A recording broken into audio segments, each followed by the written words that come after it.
kelompok 5, saya akan menjelaskan materi tentang nilai moral dan ajaran-ajaran dalam sastra. Ilmu sastra, Jenderal Hayuningrat, disebut juga dengan sastra ceto.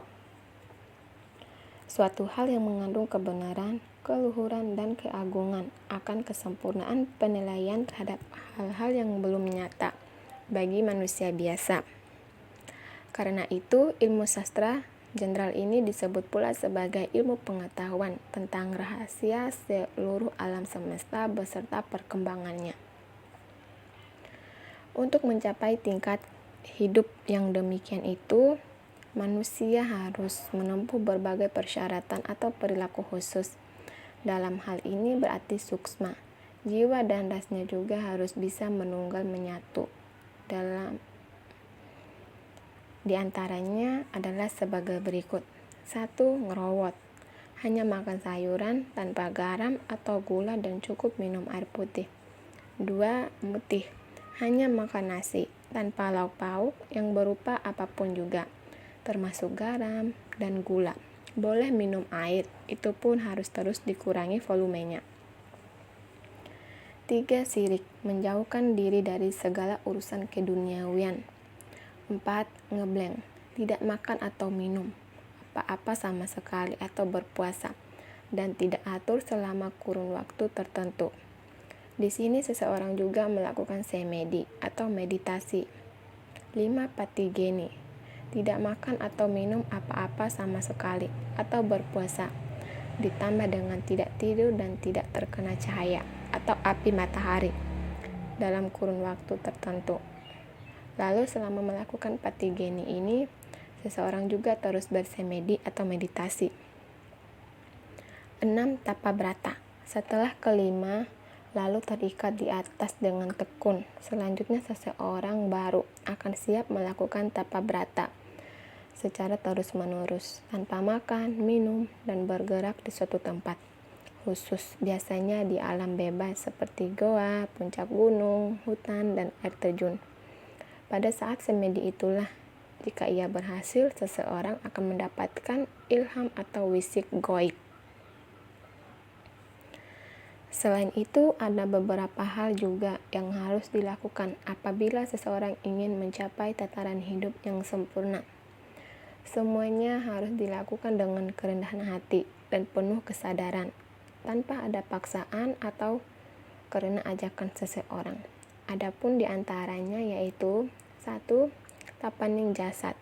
Sikap ini mengendalikan atau menghentikan daya gerak tubuh atau kegiatannya. Di sini seseorang seharusnya jangan merasa iri, dengki, sakit hati, atau menaruh dendam kepada siapapun. Segala sesuatu itu, baik ataupun buruk, harus bisa diterima dengan kesungguhan hati dan sikap yang ikhlas. 2. Tapaning hawa nafsu. Sikap ini berarti mengendalikan hawa nafsu atau sifat angka murka yang ada di dalam diri pribadi.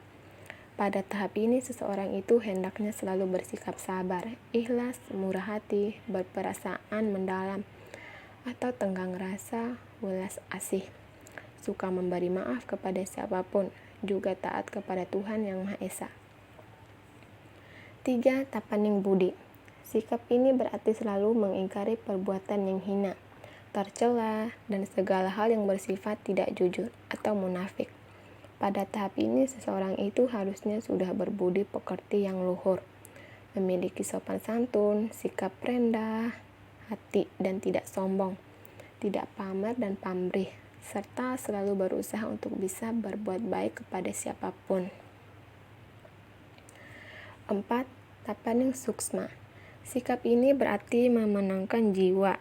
Jadi pada tahapan ini hendaknya kedermawanan seseorang itu diperluas. Pemberian sesuatu kepada siapapun juga harus berdasarkan keikhlasan hati, seakan-akan sebagai persembahan khusus, sehingga tidak mengakibatkan kerugian bagi siapapun. Singkat kata, tidak pernah menyinggung perasaan orang lain. 5. Tapaning cahyo. Sikap ini berarti seseorang yang selalu eling lan waspado atau ingat dan waspada, serta mempunyai daya meramal atau memprediksikan sesuatu secara cepat. Jangan sampai kabur atau mabuk, karena keadaan cemerlanglah yang dapat mengakibatkan penglihatan yang serba semar atau tidak jelas dan saru, tidak baik, tidak sopan, tidak tepat, dan tidak tercela menjadi jelas.